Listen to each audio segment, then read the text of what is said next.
नमस्कार, 5 मिनट में 25 बड़ी खबरों के साथ शुरुआत करते हैं। कंगना रनौत के समर्थन में आज बीजेपी का विरोध प्रदर्शन। हिमाचल प्रदेश की मंडी में प्रोटेस्ट होगा। पूर्व सीएम जयराम ठाकुर और कंगना के पिता प्रदर्शन में शामिल होंगे। अभिनेत्री और बीजेपी प्रत्याशी कंगना रनौत से पार्टी अध्यक्ष जेपी नड्डा ने मुलाकात की है। कांग्रेस नेता सुप्रेश श्रीनेत के विवादित पोस्ट का मामला और इसी पर चर्चा हुई। हिमाचल कांग्रेस के अध्यक्ष प्रतिभा सिंह का बयान, कहा राजनीति में व्यक्तिगत टिप्पणी गलत। राजनीति सवाल जवाब होने चाहिए या कि पर्सनल। बीजेपी ने लोकसभा चुनाव के लिए स्टार प्रचारकों की लिस्ट जारी की है। प्रधानमंत्री नरेंद्र मोदी, अमित शाह, सीएम योगी और हेमंता समेत 40 दिग्गज प्रचार करेंगे। बीजेपी के स्टार प्रचारक पश्चिम बंगाल और मध्य प्रदेश में भी करेंगे कैंपेन। पार्टी उम्मीदवारों के लिए जनता से करेंगे वोट की अपील। आज केंद्रीय कैबिनेट की बैठक पीएम मोदी की अध्यक्षता में मीटिंग होगी। सभी केंद्रीय मंत्री बैठक में मौजूद रहेंगे। इंडी गठबंधन में सीट शेयरिंग पर पेच फंसा। प्रकाश अंबेडकर को 4 सीट देने को तैयार नहीं शिवसेना। यूटीबी आज अपनी पार्टी की भूमिका की घोषणा करेंगे प्रकाश अंबेडकर। एमवीए में अब तक सीट बंटवारे पर सहमति नहीं। मनसे अध्यक्ष राज ठाकरे ने आज बुलाई पार्टी नेताओं की बैठक। महायुति में शामिल होने और लोकसभा चुनाव की तैयारी पर चर्चा संभव। महाराष्ट्र में महायुति में सीटों को लेकर बन गई बात। 28 मार्च को महायुति करेगी press conference. CM Shinde, Fadnavis और अजीत पवार रहेंगे मौजूद। उम्मीदवारों का करेंगे ऐलान। एलजेपीआर के अध्यक्ष चिराग आज अपनी पार्टी की सीटों का ऐलान करेंगे। हाजीपुर से चिराग और जमुई से अरुण भारती का नाम आ रहा है सामने।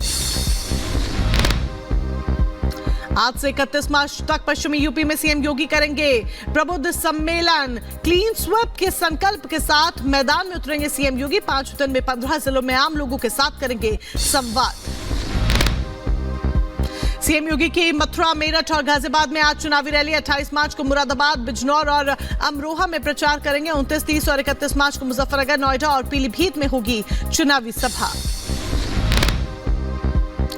लोकसभा चुनाव के लिए नामांकन का आज आखिरी दिन। 28 मार्च को होगी नॉमिनेशन फॉर्म की जांच। 30 मार्च तक उम्मीदवार नाम ले सकते हैं वापस। 19 अप्रैल को होगा पहले चरण का मतदान।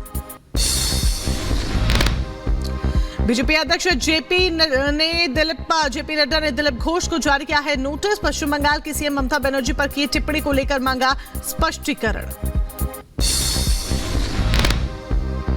शिपिंग एंड लॉजिस्टिक कंपनी के मालिक और उससे जुड़े ठिकानों पर ईडी की रेड। वॉशिंग मशीन में मिला करोड़ों रुपए कैश। ईडी ने 47 बैंक अकाउंट्स फ्रीज किए।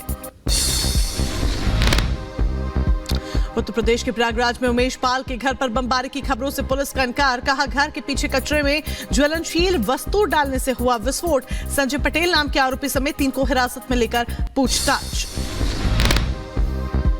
जम्मू कश्मीर के पुंछ में ग्रेनेड हमला। सरकारी अस्पताल में हुआ अटैक। दीवारों पर नजर आए विस्फोट के निशान।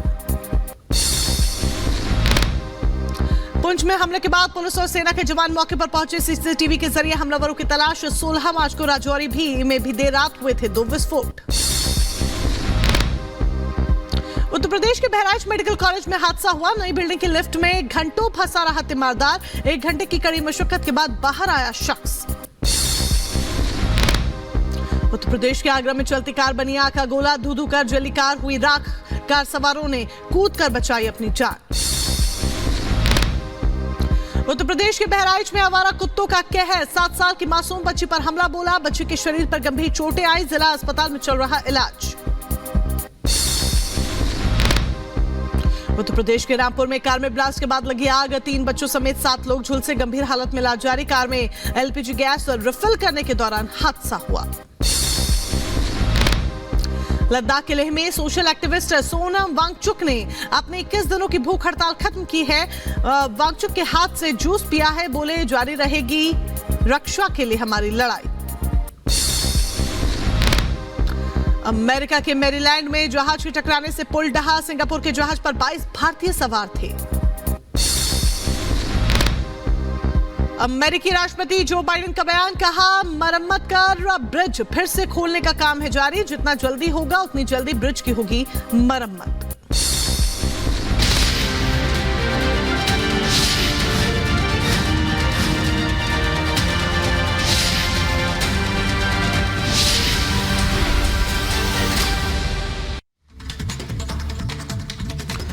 और चलिए अब बात करते हैं 2024 के चुनावों से जुड़ी हुई, क्योंकि सरगर्मियां अब बहुत देखी जा रही हैं। कहते हैं दिल्ली का रास्ता अगर कहीं से होकर गुजरता है तो वो है उत्तर प्रदेश, देश का सबसे बड़ा सूबा। और यही एक बड़ी वजह है कि बीजेपी यूपी की सभी 80 सीटों को जीतने का लक्ष्य लेकर आगे बढ़ रही है। और इसी लक्ष्य को हासिल करने के लिए, इस लक्ष्य को साधने के लिए सीएम योगी आदित्यनाथ खुद मैदान में उतर रहे हैं। योगी आदित्यनाथ आज से 5 दिनों तक तूफानी रैलियां करेंगे। रिपोर्ट देखिए।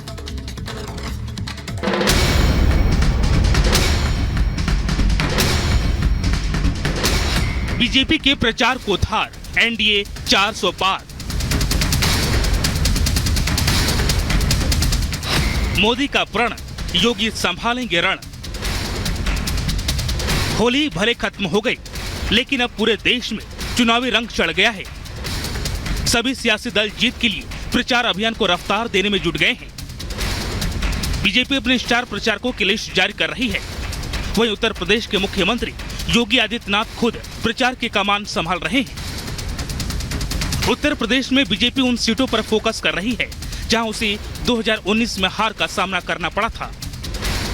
बीजेपी के लिए पश्चिमी यूपी हमेशा से ही चुनौती पेश करता रहा है, लेकिन इस बार क्लीन स्वीप की मंशा के लिए बीजेपी सभी सियासी संगठनों को साध रही है। बीजेपी ने जहां पश्चिम के लिए आरएलडी से गठबंधन किया, वहीं सीएम योगी चुनावी रैलियों की शुरुआत पश्चिमी यूपी से ही कर रहे हैं। मुख्यमंत्री योगी आदित्यनाथ अगले 5 दिनों में 15 रैलियां करेंगे। वेस्ट यूपी के जरिए बेस्ट यूपी बनाने का टारगेट लिए सीएम योगी आज से चुनावी शंखनाद करने जा रहे हैं।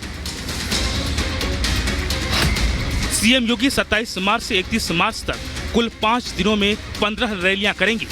इस दौरान पश्चिमी उत्तर प्रदेश के साथ साथ सीएम योगी ब्रज क्षेत्र में भी बीजेपी को सियासी धार देंगे। सीएम योगी आज मथुरा, मेरठ और गाजियाबाद में रैली करेंगे।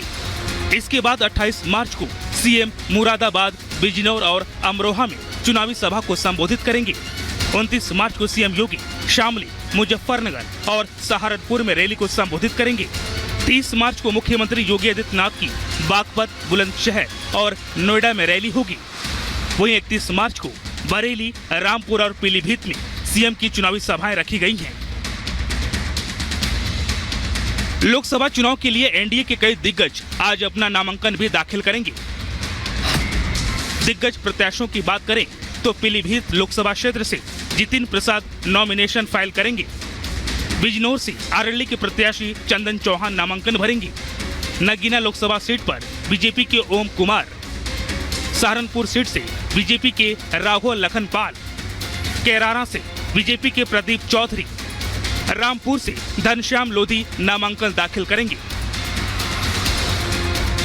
यूपी के पहले चरण में जिन 8 सीटों पर चुनाव है, 2014 के लोकसभा चुनाव में बीजेपी इन सभी सीट पर जीत हासिल की थी, जबकि 2019 के चुनाव में उसे 5 सीटों का नुकसान उठाना पड़ा था। इस बार बीजेपी को आरएलडी का साथ मिला है। ऐसे में बीजेपी 2014 वाली जीत को दोहराने की कोशिश में जुटी हुई है। वहीं बिखरे हुए विपक्ष बीजेपी को कोई मौका नहीं देना चाहती है। यही वजह है कि सीएम योगी 5 दिन में तूफानी रैलियों के जरिए अपने प्रत्याशियों की जीत को सुनिश्चित करेंगे। Bureau report, Republic Bharat. तो यानी कि लोकसभा चुनाव का जो रण है वो अब दिन ब दिन दिलचस्प होता जा रहा है। तारीखों का ऐलान देखिए पहले ही हो चुका है और अब राजनीतिक पार्टियां जोर शोर से तैयारियों में जुटी भी हुई हैं। एक तरफ उम्मीदवारों के नामों का ऐलान किया जा रहा है, तो वहीं दूसरी तरफ देखें तो चुनाव प्रचार की तैयारियां भी तेज हैं। इसी क्रम में प्रधानमंत्री Narendra Modi master card BJP का पहली चुनावी रैली मेरठ में करेंगे। पीएम मोदी मेरठ में 30 मार्च को बीजेपी उम्मीदवार अरुण गोविल के लिए प्रचार करते नजर आएंगे। इस दौरान राष्ट्रीय लोक दल के राष्ट्रीय अध्यक्ष जयंत चौधरी भी संयुक्त रूप से पीएम मोदी के साथ मंच साझा करेंगे।